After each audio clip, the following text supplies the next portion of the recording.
Survey ಹೋದಂತ ಅಧಿಕಾರಿಗಳ ಮೇಲೆ ದಬ್ಬಾಳಿಕೆ ಗುಂಡಾಗರ್ದಿ ಮಾಡಿರ್ತಕ್ಕಂಥ ಅನೇಕ ಉದಾಹರಣೆಗಳು ವರ್ಣಾ ಕ್ಷೇತ್ರದಲ್ಲಿ ನಡೆದಿರುವಂಥದ್ದು.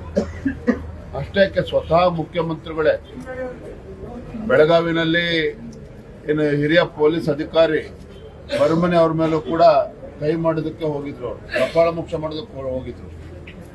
ಇದೇ ಮುಖ್ಯಮಂತ್ರಿಗಳು ಸಿದ್ದರಾಮಯ್ಯನವರು ಹಿಂದೆ ಒಬ್ಬ ಜಿಲ್ಲಾಧಿಕಾರಿಗಳಿಗೆ ಅಪಮಾನ ಮಾಡಿ ವೇದಿಕೆಯಿಂದ ಇಳಿರಿ ಅಂತೇಳಿ ಬೆದರಿಸಿರ್ತಕ್ಕಂಥ ಘಟನೆ ನಡೆದಿರ್ತಕ್ಕಂಥದ್ದು ತಾವು ನೋಡಿದಿರಿ. ಮೊನ್ನೆ ಶಿಡ್ಲಘಟ್ಟದಲ್ಲಿ ಪೌರ ಆಯುಕ್ತರ ಮೇಲೆ ಯಾವ ರೀತಿ ಗುಂಡಾಗರ್ದಿ ಮಾಡಿದ್ದಾರೆ ಕಾಂಗ್ರೆಸ್ ಮುಖಂಡರುಗಳು ಅಂದ್ರೆ ಕಾಂಗ್ರೆಸ್ ಸಂಸ್ಕೃತಿನೇ ತೋರಿಸ್ತಾ ಇದೆ.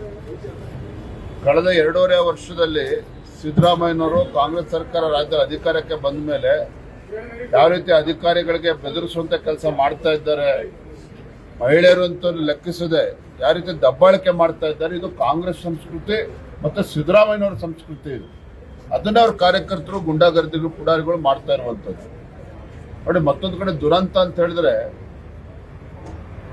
ಮಾನ್ಯ ಮುಖ್ಯಮಂತ್ರಿಗಳು ಉಪಮುಖ್ಯಮಂತ್ರಿಗಳು ಮಾತೆತ್ತಿದ್ರೆ ಕೇಂದ್ರ ರಾಜ್ಯಕ್ಕೆ ಅನ್ಯಾಯ ಮಾಡ್ತಾ ಇದೆ, ಕೇಂದ್ರ ಸರ್ಕಾರ ರಾಜ್ಯಕ್ಕೆ ಅನ್ಯಾಯ ಮಾಡ್ತಾ ಇದೆ ಅಂತೇಳಿ ಬೊಬ್ಬೆ ಹೊಡಿತಾ ಇರ್ತಾರೆ.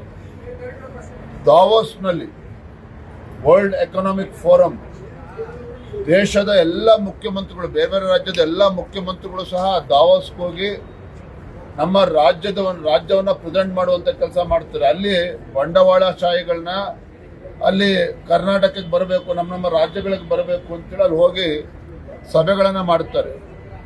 ಮುಖ್ಯಮಂತ್ರಿಗಳು ಹೋಗ್ಲಿಲ್ಲ, ಹಣಕಾಸಿನ ಸಚಿವರಾಗಿ ಉಪಮುಖ್ಯಮಂತ್ರಿಗಳು ಕೂಡ ಮೊನ್ನೆ ಹೊರಟಿರ್ತಕ್ಕಂಥವ್ರು ಕ್ಯಾನ್ಸಲ್ ಮಾಡಿದ್ದಾರೆ. ಅಂದ್ರೆ ಕರ್ನಾಟಕ ರಾಜ್ಯದ ಬಗ್ಗೆ ಎಷ್ಟು ಕಾಳಜಿ ಇದೆ ಅವರಿಗೆ ಅಂತೇಳಿ, ನಮ್ಮ ರಾಜ್ಯದ ಅಭಿವೃದ್ಧಿಯ ಬಗ್ಗೆ ಎಷ್ಟು ಕಾಳಜಿ ಇದೆ ಅಂತೇಳಿ ಇದರಲ್ಲೇ ಗೊತ್ತಾಗ್ತದೆ.